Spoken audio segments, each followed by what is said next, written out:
Be careful what you wish for, means जो भी आप विश कर रहे हो उसको बहुत ध्यान से ऑब्जर्व करो कि आप मांग क्या रहे हो। जनरली हमारी लाइफ में क्या होता है कि जब हम कोई चीज़ मांग ही नहीं रहे होते हैं ना, वो हमारी लाइफ में कभी नहीं होती है। तो अगर हमारी लाइफ में कोई सिचुएशन है वो नेगेटिव है, किसी भी टाइप की है, दैट मीन्स कभी ना कभी हमारे माइंड में वो थॉट्स आया होगा कि अगर हमारी लाइफ में ऐसा हो जाए तो हमारे साथ क्या होगा, मतलब, और वो थॉट्स की जो इंटेंसिटी है ना वो बहुत ज़्यादा रही होगी और इसी वजह से चीज़ें हमारे साथ हो जाती हैं। तो जो भी आप सोच रहे हो, जो हमारे माइंड होता है ना, जो हमारा ब्रेन होता है, वो एक मैग्नेट होता है। तो जिस तरह की वाइब्स हम लेना चाहते हैं तो उसी तरह की वाइब्स पूरे यूनिवर्स से हमारी तरफ अट्रैक्ट होती है, चाहे वो नेगेटिव वाइब्स की हो या फिर वो पॉजिटिव वाइब्स हो। तो इसलिए बोलते हैं, कभी घर पे बड़े बूढ़ों को बोलते हुए सुना होगा कि पॉजिटिव सोचो। दिन में एक बार ऐसा होता है कि जो लक्ष्मी होती है वो आपकी जीभ पे होती है। दैट मीन्स कभी अशुभ मत बोलो, गलत मत बोलो, ठीक है, बोलते हैं ना अशुभ मत बोल, उल्टा मत बोला कर, ठीक है। तो इसका मतलब क्या होता है कि भाई क्या पता हम कब कुछ नेगेटिव बोल रहे और कब किसी को वो चीज़ सुन जाए, और जब वो चीज़ सुन गई तो मतलब यूनिवर्स को सुन गई तो मे भी उसको लगे कि हाँ ये बंदा भाई मांग रहा, दे दे इसको, दुख ही दे दे यार, नेगेटिविटी ही दे दे। तो इसलिए हमेशा पॉजिटिव रहो और अपना ब्रेन के अंदर जो थॉट्स हैं उनको पॉजिटिव लेकर आओ। अगर बाई चांस कभी नेगेटिव थॉट्स आ भी जाता है ना तो भी सोचो नहीं यार पॉजिटिविटी लेके आते, पॉजिटिव रहते हैं, थोड़ा सा और पॉजिटिव। ये गलत बात है, हम अपने अंदर नेगेटिव इमोशंस का कूड़ा कचरा क्यों भर रहे हैं, और जबकि हमें पता है कि नेगेटिविटी से कुछ होने वाला नहीं। तो एटलीस्ट पॉजिटिव रहो और स्माइल करो। तो hello everyone, welcome back on our channel Divyashree physics. तो आज के लेक्चर में हम स्टार्ट करेंगे क्लास 12 का नेक्स्ट लेक्चर, और आज का हमारा लेक्चर है इलेक्ट्रिक फील्ड। इलेक्ट्रिक फील्ड के हम न्यूमेरिकल्स देखेंगे और इलेक्ट्रिक फील्ड 2 पॉइंट चार्जेस के लिए किस तरह से हम एक्सप्लेन करेंगे वो वाली चीज़ स्टडी करेंगे, ठीक है। तो इलेक्ट्रिक फील्ड देखो,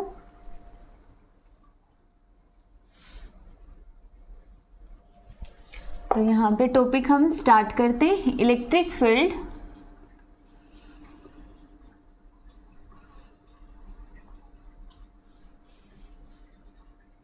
ड्यू टू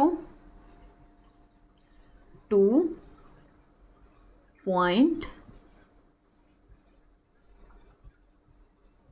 चार्जेस।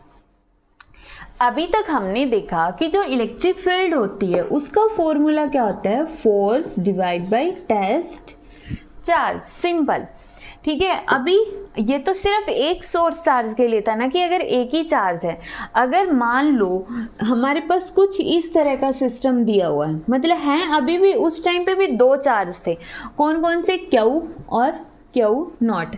अभी भी हमारे पास 2 ही चार्ज होने वाले, बट उनकी जो पोजीशन है वो अलग अलग होने वाले। अब की बार मैं यहाँ पे नहीं, यहाँ पे खड़े होकर पढ़ाने वाली हूँ, पढ़ाऊंगी वही चीज़ें, मतलब समझे, सिर्फ जगह बदल रही है। तो यहाँ पर भी हम जगह बदलने वाले हैं। ये दोनों चार्जेस अपनी मर्जी के मालिक थे, ये यहाँ पे खड़े हो या फिर यहाँ पे खड़े हो, बट यहाँ पर हम क्या करेंगे, एक चार्ज को हम रख देंगे यहाँ पर और दूसरे चार्ज को हम रख देंगे यहाँ पे। तो ये वाला सोर्स चार्ज है, इसकी ओरिजिन से ये वाली डिस्टेंस, ये क्या होता है हमारा ओरिजिन। ओरिजिन से डिस्टेंस मान लो, कितनी मानोगे, R1 मान लो, ठीक है। और ये वाला चार्ज है, इसके ओरिजिन से डिस्टेंस है R2, सिंपल। और उसके बाद अगर इस टॉपिक को डिटेल में बहुत अच्छे से समझना चाहते हो तो कूलम्स लॉ समझना पड़ेगा, और जिसका लिंक यहाँ पे आई बटन में मिल जाएगा, और प्लेलिस्ट का लिंक भी मिल जाएगा डिस्क्रिप्शन के अंदर, ठीक है। तो वहाँ से पहले कूलम्स लॉ को समझो, तभी ये चीज़ें आएंगी, क्योंकि यहाँ पे तो हम डायरेक्ट लिखने वाले हैं। तो यहाँ पर देखो, इस केस में इलेक्ट्रिक फील्ड का फॉर्मूला हम कैसे निकालेंगे,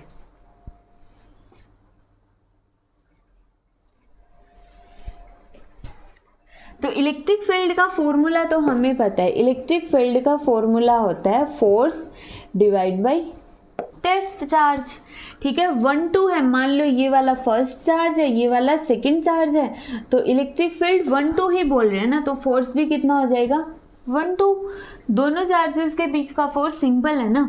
तो इलेक्ट्रिक फील्ड 1 2, अब फोर्स की जगह के क्यू नॉट आर स्क्वायर और क्यू नॉट नीचे वाला एज इट इज। यहाँ तक तो कोई दिक्कत नहीं होती, बट इसके बाद प्रॉब्लम आएगी। एक तो वेक्टर है तो भाई यहाँ पे तो आर कैप लगाना ही पड़ेगा, दूसरा 1 2 है और यहाँ पे 1 2 है तो यहाँ पे आएगा 2 1, यहाँ पे 1 2 है तो यहाँ पे 2 1 क्यों आता है? ये जो कॉन्सेप्ट है हम कूलम्स लॉ में जो अभी वीडियो का लिंक दिया था वहाँ पे हम ऑलरेडी समझा चुके, तो वहाँ से क्लियर करना।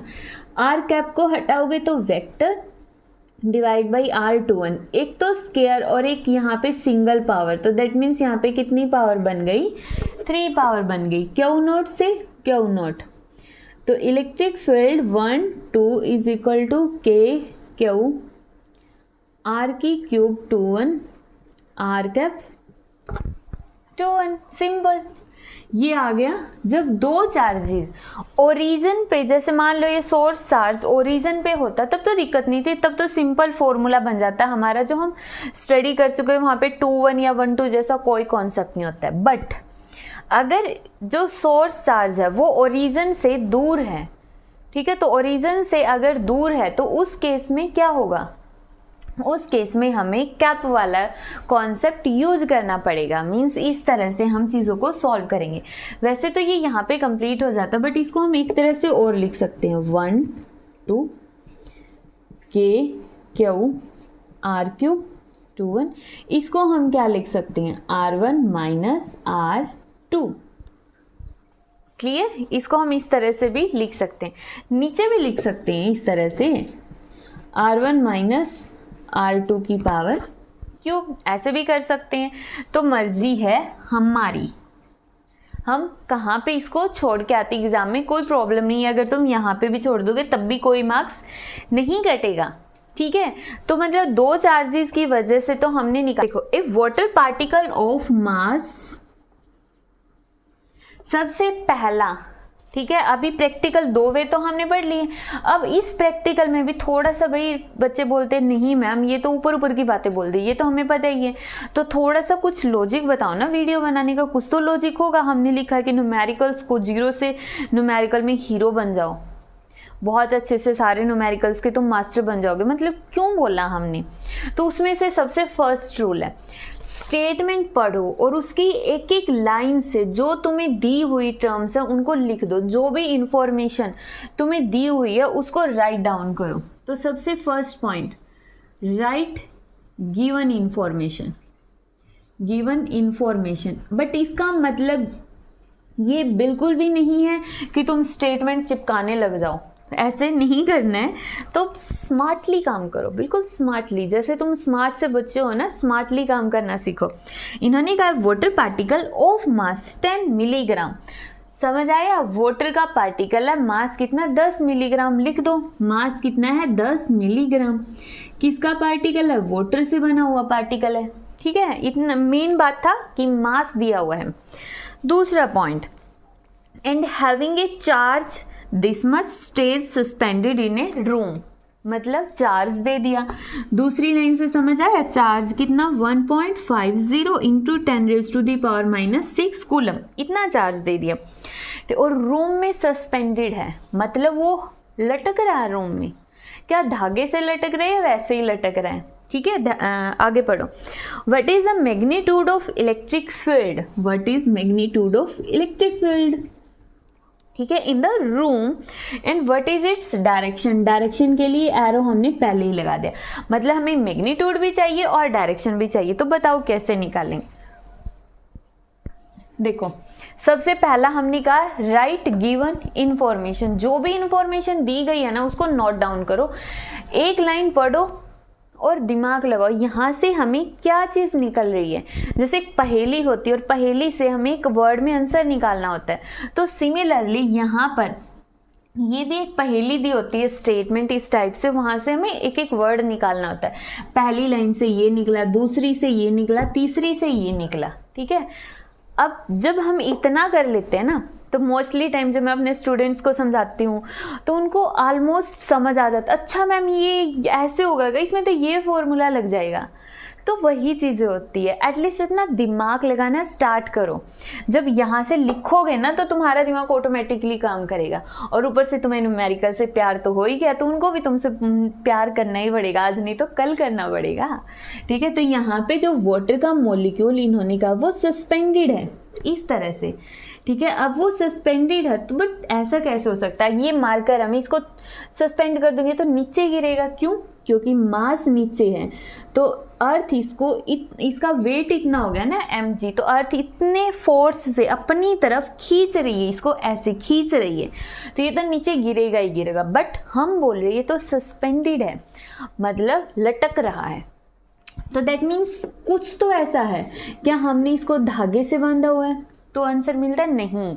अगर ऐसा कुछ होता तो वो लोग बोलते स्टेटमेंट कि इसको हमने धागे से बांध दिया, तो इसका मतलब धागे से तो नहीं बांधा, बट ऊपर कोई तो फोर्स है, क्योंकि नीचे अगर इतना फोर्स है तो ऊपर भी कोई फोर्स तो होगा जो बिल्कुल इसके ठीक इक्वल होगा।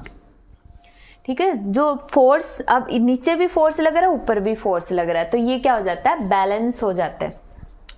अगर ये बैलेंस हो गया दैट मीन्स ऊपर भी कोई फोर्स होगा, हमें नहीं पता वो फोर्स कौन सा है और कितना है, किसकी वजह से फोर्स है। फिर नेक्स्ट देखो, इन्होंने इलेक्ट्रिक फील्ड बोल दिया। ठीक है, अब इलेक्ट्रिक फील्ड बोलना है दैट मीन्स इलेक्ट्रिक फील्ड का कोई कॉन्सेप्ट होगा। अब इलेक्ट्रिक फील्ड की तो डायरेक्शन भी होती है। अब मैं इलेक्ट्रिक फील्ड की या तो डायरेक्शन ऊपर की तरफ ले सकती हूँ या डायरेक्शन नीचे की तरफ। ध्यान से देखो, अब जो चार्ज है वो है पॉजिटिव। ठीक है, ये जो चार्ज हमने लिया ड्रॉप के ऊपर वो पॉजिटिव चार्ज है। अब पॉजिटिव चार्ज हमने ले लिया है, जब पॉजिटिव चार्ज हमने ले लिया तो इलेक्ट्रिक फील्ड की डायरेक्शन होती है पॉजिटिव टू नेगेटिव। अगर ऊपर पॉजिटिव है तो ये और भी ज़्यादा रिपेल करेगा, मतलब अब इस ड्रॉप पे दो फोर्स लग गए नीचे की तरफ, एक फोर्स इलेक्ट्रिक फील्ड की वजह से, एक ग्रेविटी की वजह से। अब तो ये 100% गिरेगी क्योंकि इस ड्रॉप को दो चीज़ें नीचे खींच रही है, दैट मीन्स, और हम बोल रहे हैं ये तो लटक रही है, तो मतलब इलेक्ट्रिक फील्ड की डायरेक्शन नीचे की तरफ तो हो नहीं सकती, तो ऊपर की तरफ होगी। इलेक्ट्रिक फील्ड गई ऊपर की तरफ, इलेक्ट्रिक फील्ड की डायरेक्शन होती है पॉजिटिव टू नेगेटिव। ठीक है, अब इलेक्ट्रिक फील्ड की डायरेक्शन अगर पॉजिटिव टू नेगेटिव हो गई दैट मीन्स वो इस चार्ज के ऊपर कोई फोर्स लगा रहे हैं एफ डैश। अब हमें पता है कि उसकी वजह से फोर्स का फॉर्मूला कितना होता है, फोर्स का फॉर्मूला होता है क्यू ई, सिंपल। तो अब यहाँ पे हमने कहा कि ये ड्रॉप रेस्ट में है, दैट मीन्स अब दो फोर्स है, एक तो फोर्स है mg और एक फोर्स है क्यू ई। अब ये दोनों, अगर हमने बोला कि वाटर मॉलिक्यूल है वो रेस्ट में है, ठीक है, तो उसकी वजह से इसका अकॉर्डिंग हम बोल सकते हैं कि ये जो दोनों फोर्सेस है वो कैसे होंगे, इक्वल एंड अपोजिट। ठीक है, इक्वल होंगे ना, तो इस चार्ज के ऊपर, इस वाटर पार्टिकल के ऊपर दो फोर्स लग रहे, दोनों इक्वल हैं और अपोजिट डायरेक्शन में है। तो कंपेयरिंग 1 and 2 कितना आ गया, Q E is equal to M G. Electric field निकालनी है तो E is equal to M G divide by Q. Mass की वैल्यू ऊपर दी हुई है 10 मिली का मतलब 10⁻⁻3। दूसरा है मैच यूनिट, मैच यूनिट कि सारी या तो SI में हो या सारी CGS के अंदर हो। ठीक है, तो सारी की सारी यूनिट्स को मैच कर लो। जी की वैल्यू अपनी मर्जी से हम नहीं ले सकते हैं, स्टेटमेंट में अगर दिया है तो वो लेना पड़ेगा, नहीं दिया तो 9.8 लेना पड़ेगा। बट यहाँ पे हम कैलकुलेशन को इजी बनाने के लिए कुछ भी ले सकते हैं, तो 1.50 इंटू 10⁻⁻6, और जब हम कैलकुलेशन को सॉल्व करेंगे तो इसका आंसर आएगा 65.3 न्यूटन पर कूलम। ठीक है, तो ये तो थी हमारी न्यूमेरिकल्स की फर्स्ट टाइप। न्यूमेरिकल्स की फर्स्ट टाइप मतलब कि क्या होगा कि इसके ऊपर बेस्ड बहुत सारे क्वेश्चन आएंगे। यहाँ पर तो इन्होंने बोल दिया सिर्फ एक वाटर का पार्टिकल है जिस पे पॉजिटिव चार्ज है। अब जो पार्टिकल होगा अर्थ उसको नीचे खींच रही है, लेकिन जो हम इलेक्ट्रिक फील्ड दे रहे हैं ऊपर की तरफ वो उसको ऊपर लेकर जा रही है। ठीक है, तो इस तरह से इसके ऊपर बेस्ड कुछ क्वेश्चंस आएंगे। तो ये टाइप फर्स्ट थी। 3 टाइप के न्यूमेरिकल्स हम करेंगे, ये हमारी फर्स्ट टाइप के न्यूमेरिकल हैं। ठीक है, और इसके प्रैक्टिस के लिए हम लास्ट में कुछ क्वेश्चंस डाल देंगे, तो वहां से अपना प्रैक्टिस कर लेना। अब टाइप 2 के न्यूमेरिकल देखो। अब इसकी सेकेंड टाइप है, देखो, ए पार्टिकल ऑफ मास 10 किलोग्राम। एक पार्टिकल है जिसका मास है 10⁻³ किलोग्राम एंड चार्ज, और उस पे चार्ज कितना दे दिया 5 माइक्रोकूलम। ठीक है, thrown at a speed of, उसको कितनी स्पीड से थ्रो कर दिया हमने, उसकी स्पीड है 20 metre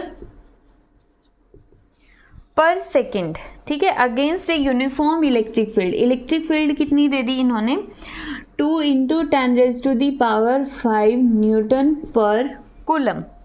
how much distance will it travel, ये कितनी डिस्टेंस को ट्रैवल करेगा before coming to the rest, rest में आने के लिए वो कितनी डिस्टेंस ट्रैवल करेगा। अब इस क्वेश्चन को समझो, बहुत ही आसान है। देखो इसमें ये कहा गया है कि जैसे मान लो इलेक्ट्रिक फील्ड की डायरेक्शन है इस तरफ, हम एज्यूम कर रहे हैं जस्ट इलेक्ट्रिक फील्ड ऐसे फ्लो करे। ठीक है, अब इलेक्ट्रिक फील्ड की डायरेक्शन होती है पॉजिटिव से नेगेटिव, सिंपल। इन्होंने कहा कि एक चार्ज है 5 माइक्रोकूलम का, उसको हमने थ्रो किया इतनी स्पीड से, तो यहाँ पे ये एक चार्ज है, ये इस तरफ आ रहा है, क्यों, कितनी स्पीड से, u की स्पीड जो कि कितनी है 20 मीटर पर सेकेंड, इतनी हाई स्पीड से ये चार्ज इस तरफ मूव कर रहा है। अब देखो थोड़ा सा दिमाग लगाना कि यहाँ पर क्या हो रहा है, ये वाला चार्ज भी पॉजिटिव है और यहाँ से इलेक्ट्रिक फील्ड आ रही है तो इधर भी पॉजिटिव चार्ज है, और हमने फेंका इसी तरफ है, तो ये चार्ज पॉजिटिव, ये भी चार्ज पॉजिटिव, कितनी दूर तक आएंगे।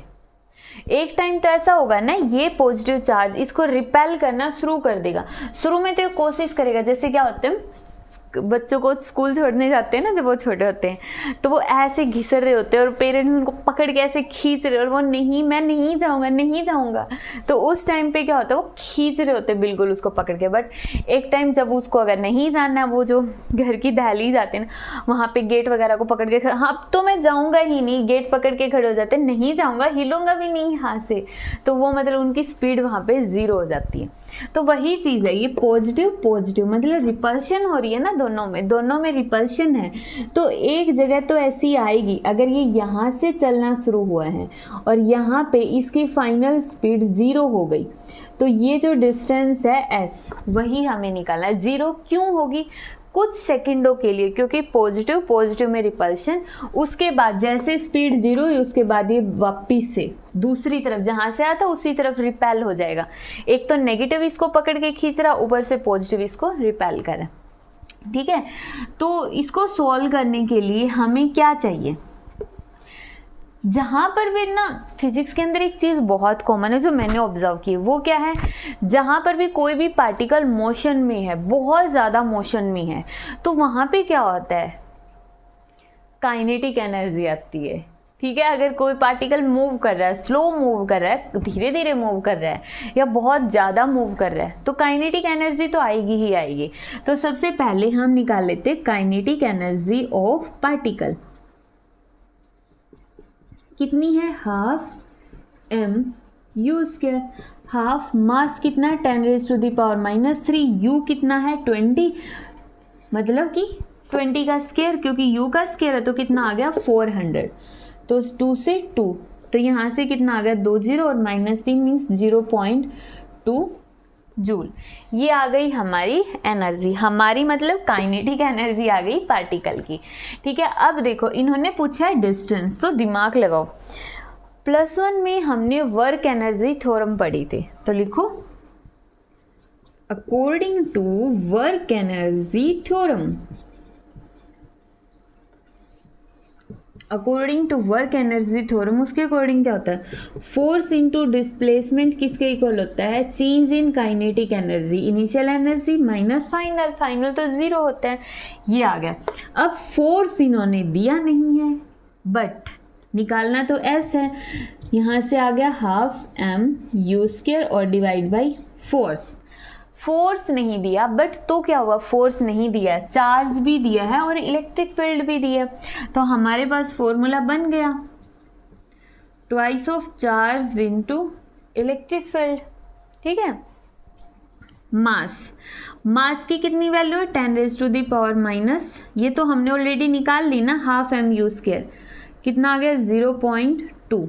अब चार्ज कितना है 5 माइक्रो 10⁻⁻⁻⁶, और इलेक्ट्रिक फील्ड कितनी है 2 × 10⁻⁵। ऐसे निकल गया।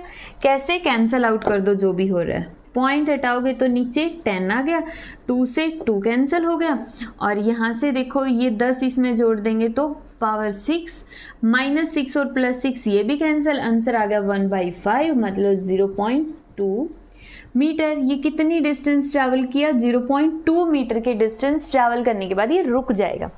ठीक है, तो ये थी हमारी टाइप 2। तो बेसिकली यहाँ पे हुआ क्या, यहाँ पे ये हुआ कि कोई भी पार्टिकल है उसको हमने इलेक्ट्रिक फील्ड में थ्रो किया है। जब हमने उसको इलेक्ट्रिक फील्ड में फेंक ही दिया है तो कुछ टाइम बाद या तो वो मतलब 0 पे आ जाएगा या उसकी स्पीड बढ़ जाएगी। बट हमारे केस में ये इन्होंने कहा है कि कुछ टाइम बाद जाके वो रुक जाता है, कुछ डिस्टेंस ट्रैवल करके वो रुक गया। तो वो डिस्टेंस बताओ, दैट मीन्स वो रुक रहा है, 100% श्योर है। क्यों? क्योंकि दे रहा है भाई, एग्जामिनर दे रहा है, तो रुक रहा है। तो यही कॉन्सेप्ट लगेगा। सबसे पहले उसकी इनिशियल काइनेटिक एनर्जी निकाल दो, और उसकी काइनेटिक एनर्जी किसके इक्वल होती है, वर्क एनर्जी थ्योरम के अकॉर्डिंग वर्क डन के इक्वल। वर्क डन मतलब force into displacement is equal to change in kinetic energy. और सिर्फ इसी कॉन्सेप्ट का यूज करके हम टाइप 2 के सारे न्यूमेरिकल सॉल्व कर सकते हैं। और आज की